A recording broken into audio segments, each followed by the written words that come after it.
I welcome you in 12th lecture regarding technology transfer through strategic alliance and joint venture. I am discussing with you the module called joint venture agreement,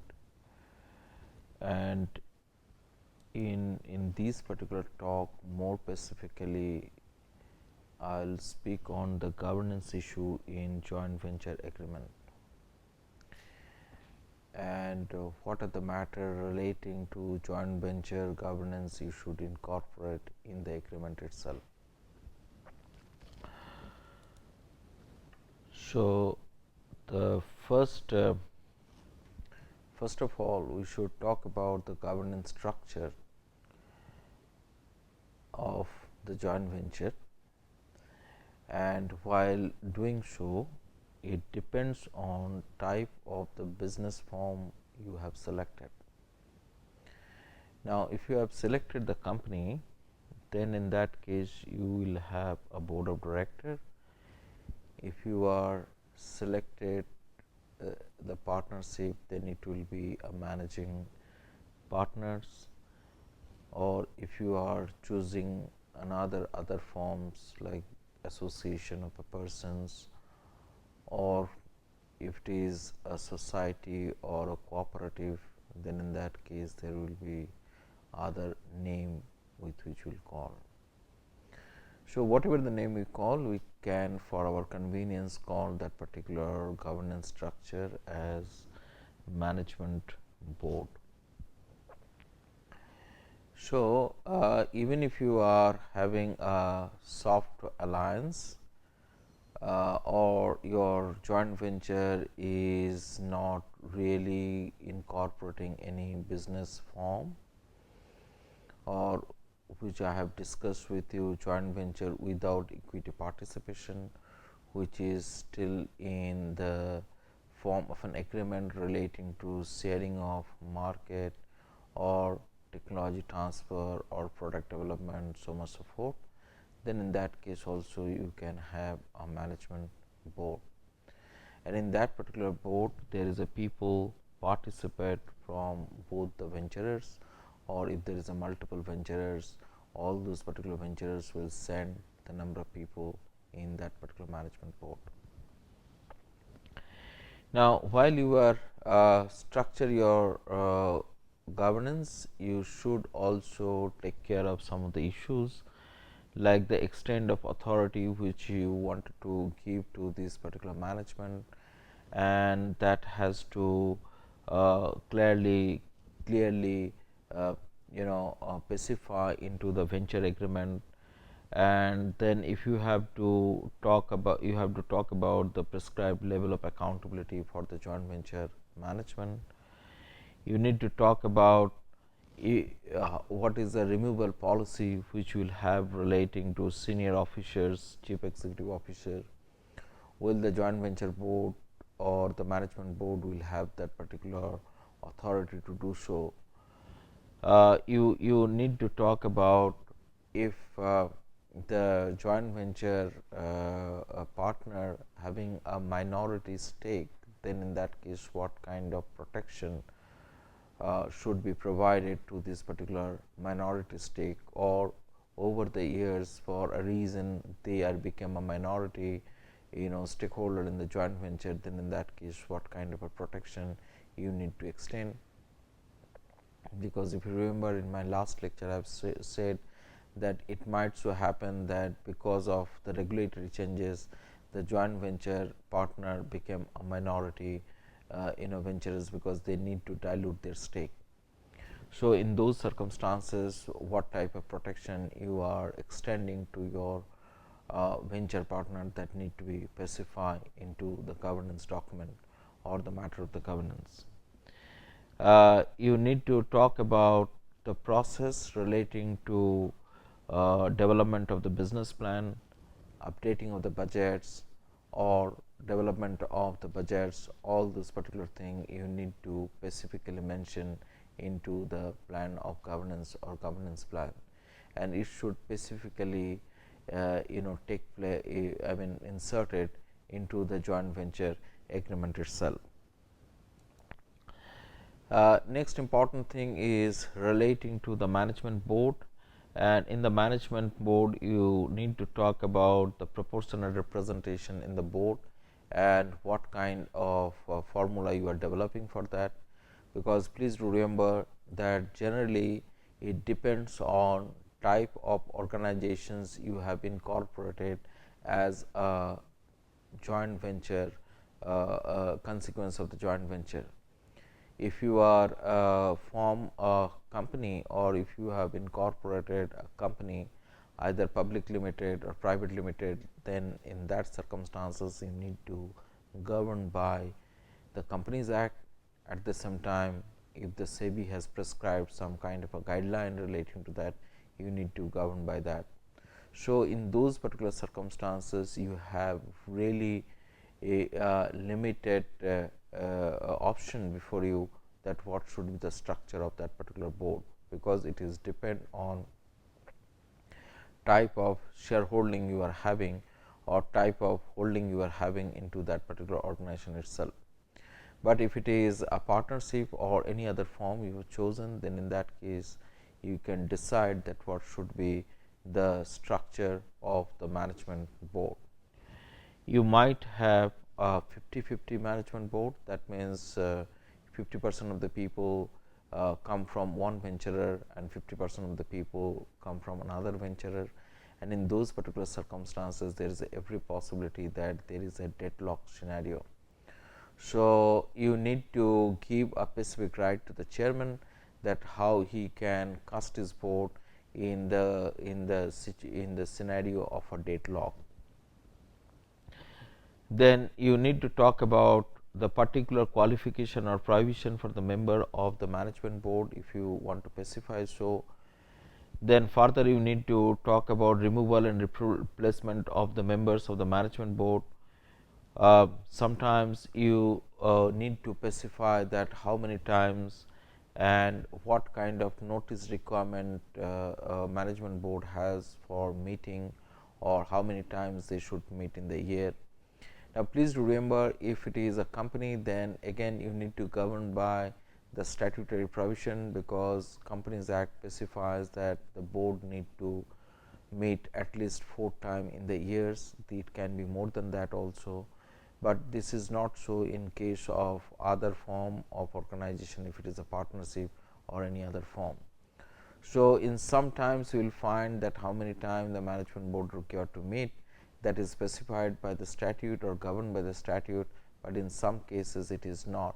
But even if it is specified by the statute, you might have your own governance rule, you might even specify more number of meeting by this particular management board, or you might talk about the number of subcommittee which the management board should have and how many times they are going to meet, so that they can really aware about what is happening within this particular venture itself.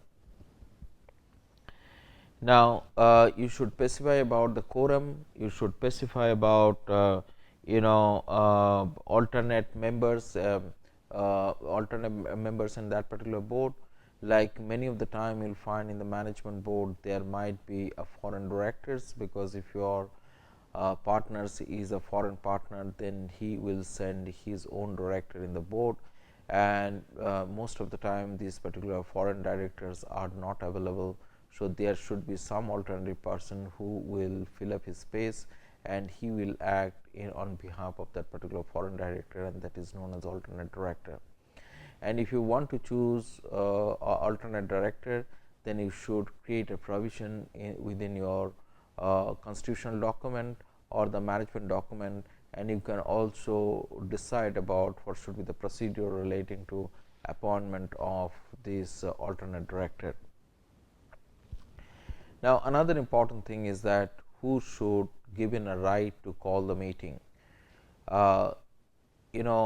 is one of the issues you should incorporate it within the governance document of a joint venture agreement, because if it is a particular organization like a company, then statute prescribes that who can call the meeting, but in other cases if it is a partnership or other form, or even if it is simply an agreement which I have talked about, then in that case you should specify that who will have a right to call the meeting of the management board. Now, you should also specify that in what circumstances management board need to meet in person, and in what circumstances the management board can take the decision without meeting in person. So, when the teleconferencing or video conferencing can be used for the purpose of the meeting, or even how the management board can take the decision by circulating the minutes and signing that particular document. So, you can specify the circumstances when it can be it can be done. Now, you should talk about the power and the duties of the management board, and you can specify that certain matter the management board require approval, and in which matter management board has to have a anonymity in the decision making. And ultimately, you need to talk about that what decision to be taken by this management board and what decision need to be referred to the venturers.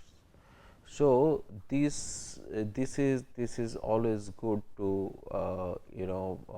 mention in these governance document, but at the same time let me again draw your attention that some of the power depending on the form of business you have chosen, right. If you have taken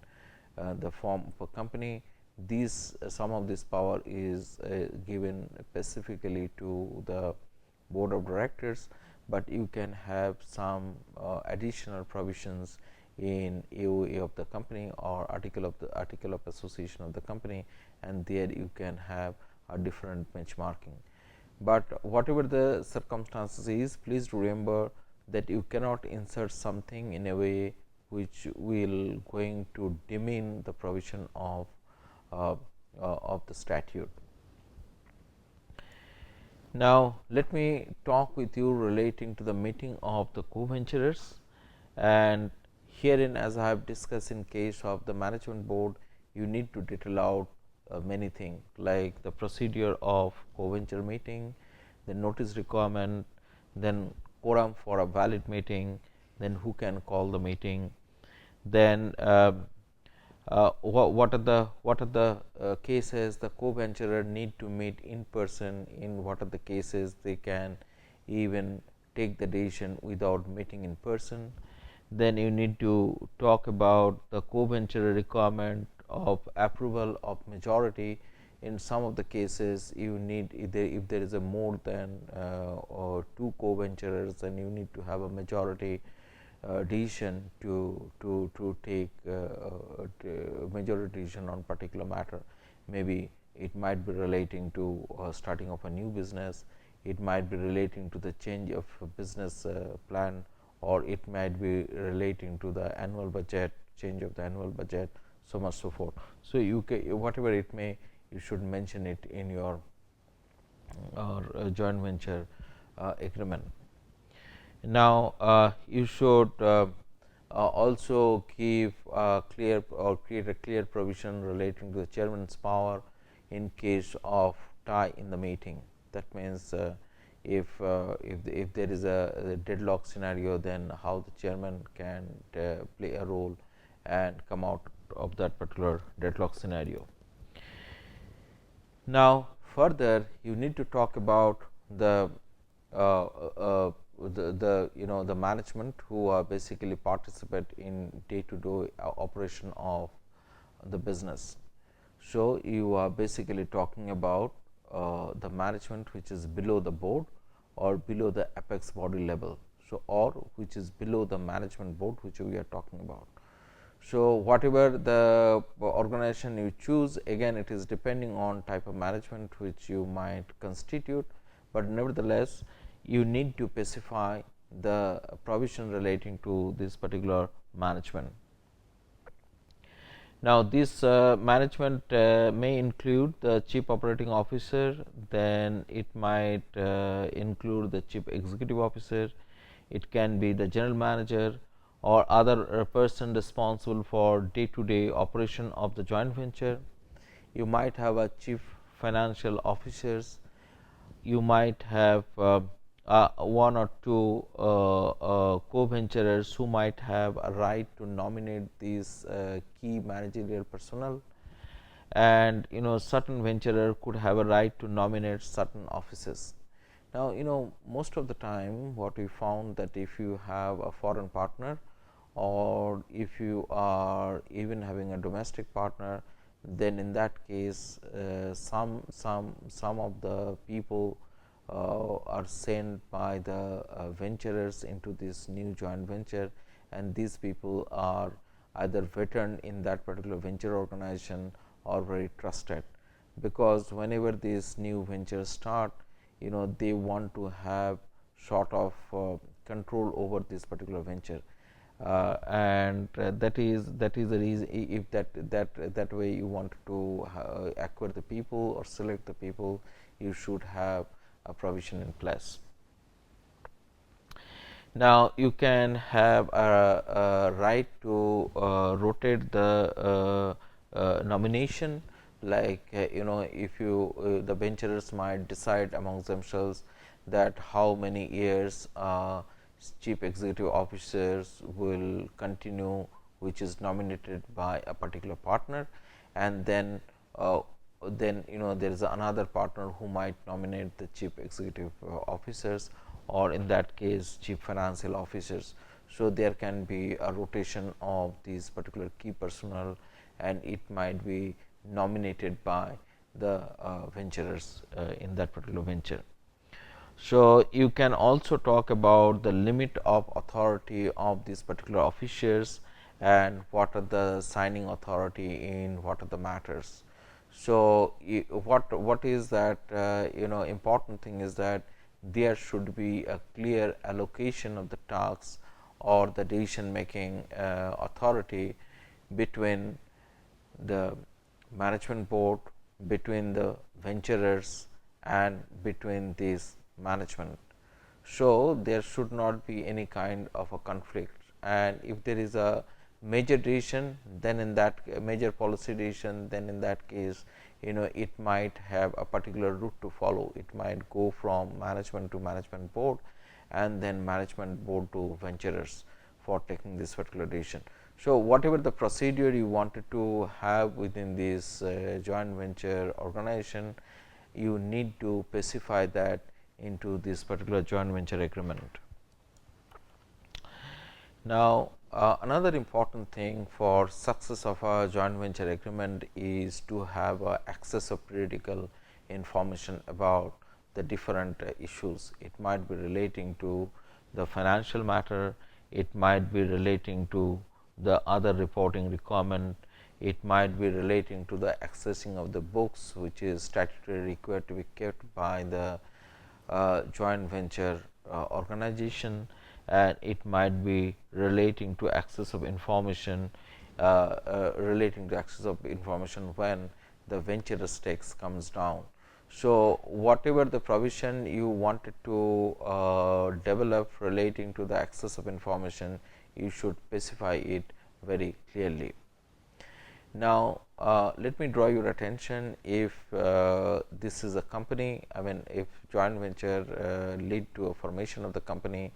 then in that case again the statute prescribe in what circumstances the member has a right to access what kind of information. Again, if it is a partnership, then you will find this right also specified in the statute itself. This is also applicable in case of the society as well as the cooperatives, but in other circumstances you might specify these condition, or even if the statute specifies some conditions, you might have additional condition relating to this particular thing. Now, important thing is that in some circumstances you might like to debar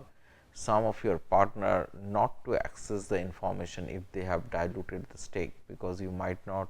like to have an interference or a specific information about the organization by your partner who has diluted the stake. So, in those particular circumstances, clear provisions should be identified or developed relating to the stakeholder, relating to the partner who has diluted the stake, relating to accessing of information.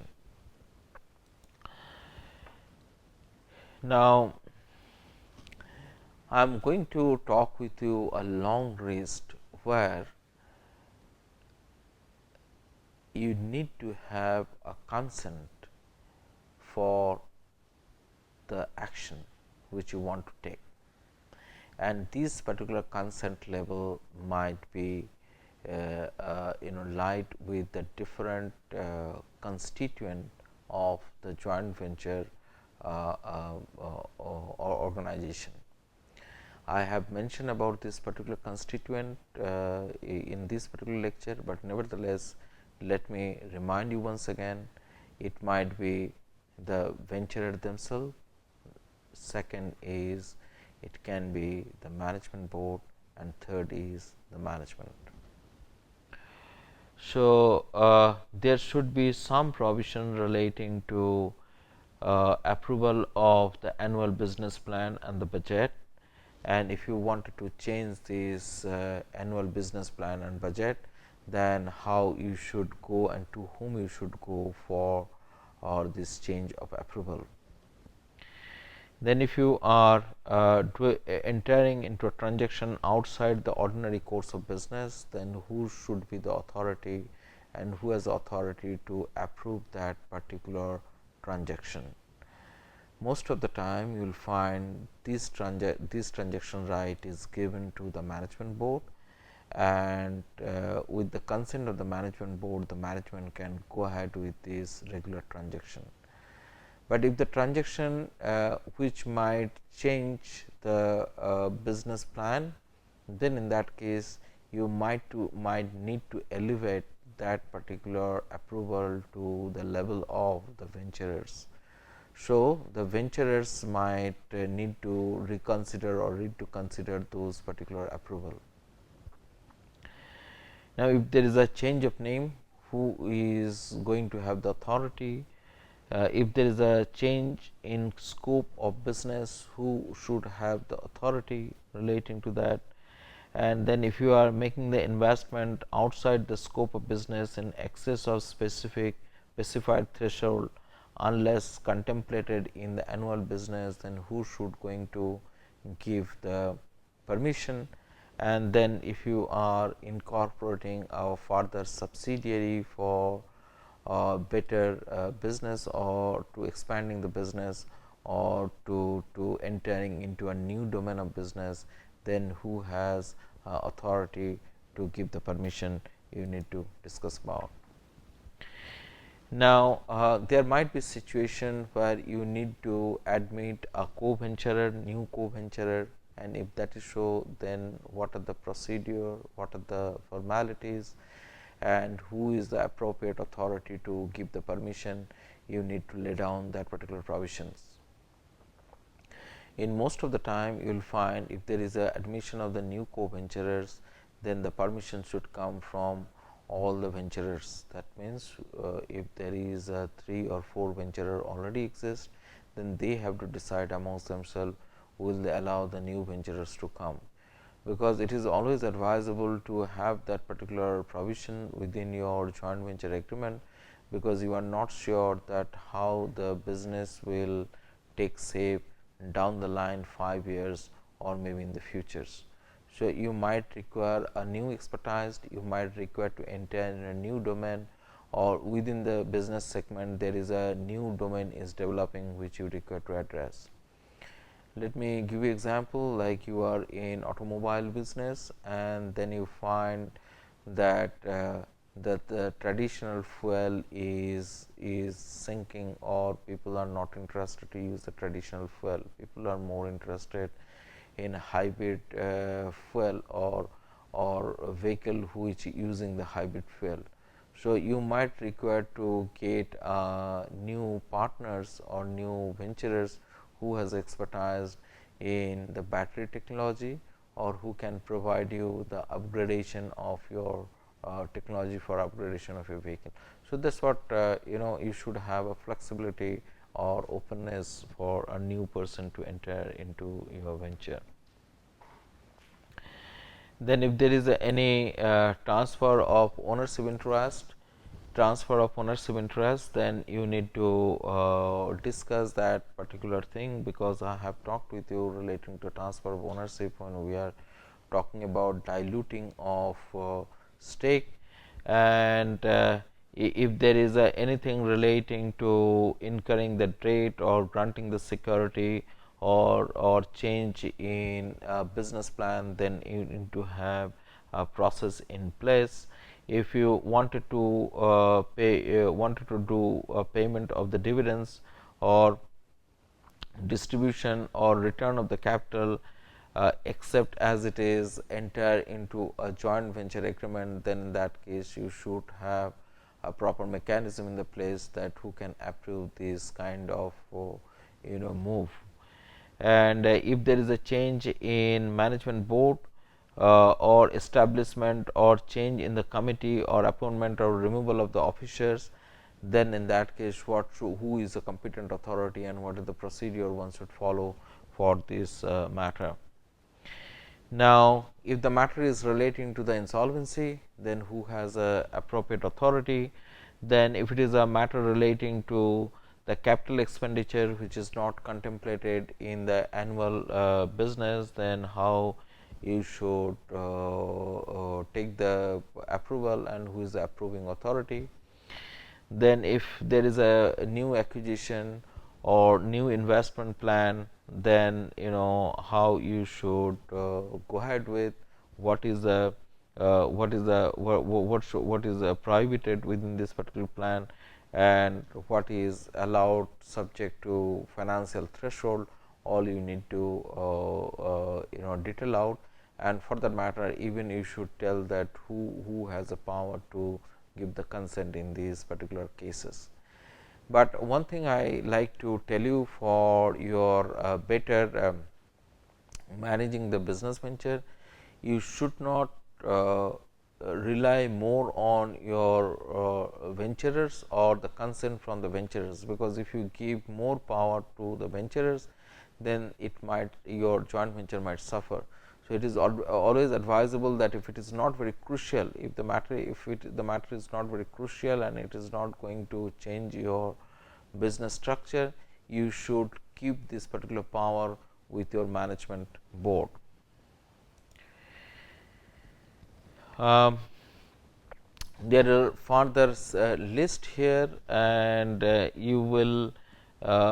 going to find many things which I have listed it here, but I will just speak on some of the issues, like if there is a disposal of the assets, then what are the procedure you should follow, or if there is a creation of subsidiaries, then what are the matter and how you should go ahead for this particular thing, or if there is a change in the charter or organization document, what are the process by which you should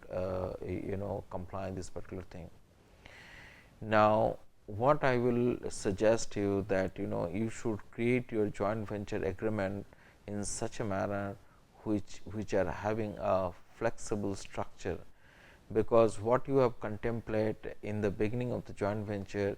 you might not have the same circumstances over running of this particular joint venture. So, you should have a adequate flexibility built in within the joint venture agreement. So, whenever it is required, you can modify, change, upgrade whatever you facilitate. Like in my previous lecture, I have told you that you might have a one umbrella agreement, and within that umbrella agreement there can be several issues, like whatever I am discussing with you, the governance issues, or whatever I have talked about other formalities in my previous lecture, it may come as a subordinate agreement within that particular umbrella agreement. and you can have a further agreement relating to shareholding, share transfer, technology transfer. So that if there is any change in a particular matter, then you can simply change that particular document without disturbing the entire thing. So, structuring the joint venture agreement is one of the very important strategy which you need to take while you are signing the joint venture agreement, or when you are constituting the joint venture agreement. Similarly, in your joint venture agreement, you should have provisions relating to the corporate reorganization, issues of the shares. If you want to go for a right issues, if you wanted to go for public offering, then these particular provisions should mention, and in what circumstances and in what condition you should go ahead with this, and who is approving authority for that particular things. Now, the another two issue I wanted to draw your attention is relating to the auditor and the managing and the management's liability. Now, auditors, who will be the auditors, and how you can change the auditing firm is a very contentious issues in today's world. Now, if you are a company, then in that case there is a detailed procedure has been laid down under the Companies Act relating to who can be appointed as an auditor, and what kind of audit firm and how many days a particular audit firm can audit a particular company. Now, this is not so in case of other firms, but my advice will be that you should have a lot of transparency relating to the auditing and financial process, because that gives you a credibility in front of other people in the market. So, you should have a process in place. You should also define that who has the authority to take the decision in this particular matter. Similarly, you need to look into that what kind of regulatory structure is prevalent, which is imposing the liability on the directors, and what kind of liability it is imposing, and in those particular circumstances what kind of a backup plan in case of imposition of the liability. Nowadays, you will find that management generally take the insurance against their liability, because it is quite quite a sum whenever liability is thrown, or whenever liability is imposed on the directors, and sometimes it might the liability even extend to their personal property or personal assets. So, you might also consider that the insurance liability regime, as well as what kind of insurance one should take or underwriting one should take for the protection of the liability. And at the same time, if the liability is protection of liability is taken, who is going to cover the cost for that particular insurance? Like as I told you that management may come from the venturers, then in that case should the venturer will going to take care of the insurance coverage of the managers, or the joint venture organization is going to take care of cost of insurance for the managers. So, all these things you need to detail out, and you need to also specify that who has a right to take a call on those particular issues if it need to be decided. Thank you.